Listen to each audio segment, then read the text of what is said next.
First at 5. From the University of Florida's College of Journalism and Communications, you're watching WUFT News. A bumpy road is causing a debate on whether or not to keep it closed or possibly rebuild it.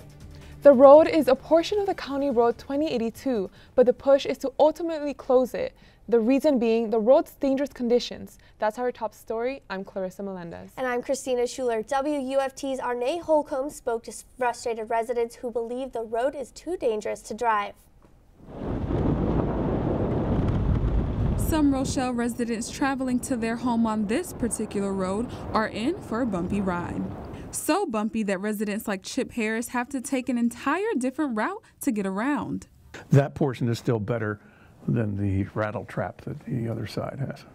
That so-called rattle trap is County Road 2082. As you can see, the size of these potholes are about twice as big as your car tire.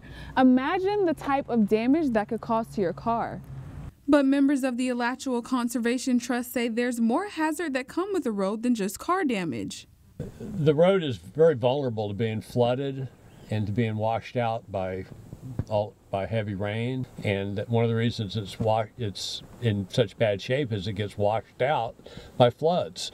So trying to maintain a road under those conditions is extremely expensive.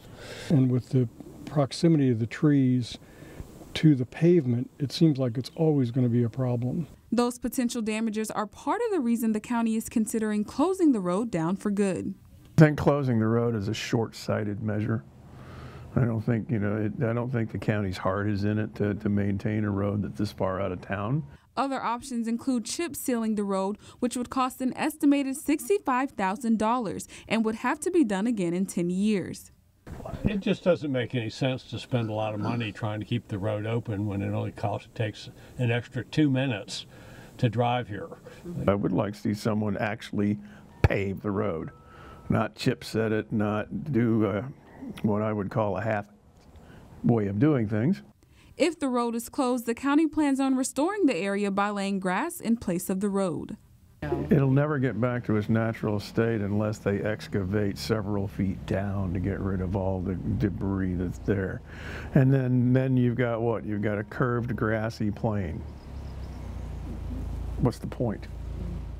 As of now, the plan to close the road is not set in stone. That decision will come in April at a public hearing meeting.